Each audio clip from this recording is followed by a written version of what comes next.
اور خاص طور پہ ہر پورے ہفتے کے اندر ایک پیر کا دن آتا ہے، قربان جائیے ہم پیر والے دن کو سامنے رکھیں تو ہمیں وہ سارے کنیکشن ہمارے جڑے رہیں گے۔ ابن عباس رضی اللہ تعالیٰ عنہما جو حضور صلی اللہ علیہ وسلم کے چچا زاد بھائی ہیں، وہ کیا فرماتے ہیں؟ ولد رسول اللہ صلی اللہ علیہ وسلم یوم الاثنین، یہ پیر کا دن بڑا ہی مبارک دن ہے۔ وجہ پوچھی گئی کیوں؟ تو کیا فرماتے ہیں؟ تم ان چیزوں کو ہمیشہ یاد رکھنا کہ آقا علیہ السلام دنیا میں تشریف لائے تو کون سا دن تھا؟ پیر کا دن تھا۔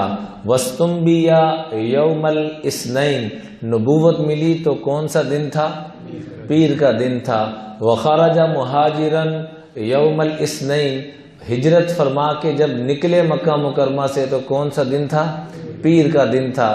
وَقَدِمَ الْمَدِينَةَ یوم الاثنین، اور اللہ کی شان جس دن مدینہ منورہ پہنچے تو وہ بھی پیر کا دن تھا۔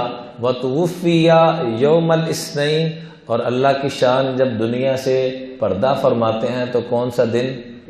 پیر کا دن۔ تو آپ علیہ السلام سے اس دن کے متعلق پوچھا گیا کہ آپ روزہ کیوں رکھتے ہیں؟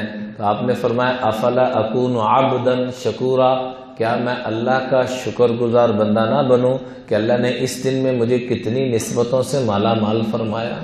آپ علیہ السلام دنیا میں تشریف لا رہے ہیں تو پیر کا دن، نبوت مل رہی ہے تو پیر کا دن، ہجرت فرما رہے ہیں تو پیر کا دن، مدینہ منورہ پہنچ رہے ہیں تو پیر کا دن، اور دنیا سے پردہ فرما رہے ہیں تو پیر کا دن۔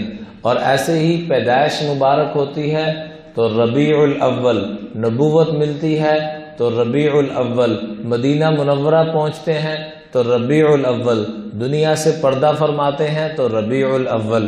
اس کائنات نے پہلی مرتبہ جو بہار دیکھی وہ ربیع الاول کے اندر دیکھی، اور اس کائنات کو جو معطر اور مزین کیا گیا، ربیع الاول کہتے ہیں پہلی بہار، کہ اس کائنات نے پہلی جو بہار دیکھی آقا علیہ السلام کے تشریف لانے سے اور نبوت کے ملنے سے اور آپ کی ہجرت فرمانے سے، اور حتیٰ کہ آپ کا وصال فرمانا، یہ بھی بہار ہے کہ امت کو خلافت کی نسبت اللہ نے عطا فرمانی تھی، امت کو خلافت کا سلسلہ ملا، اور آپ علیہ السلام کی اللہ نے ہر شے کو رحمت اور برکتوں کے ساتھ جوڑ دیا۔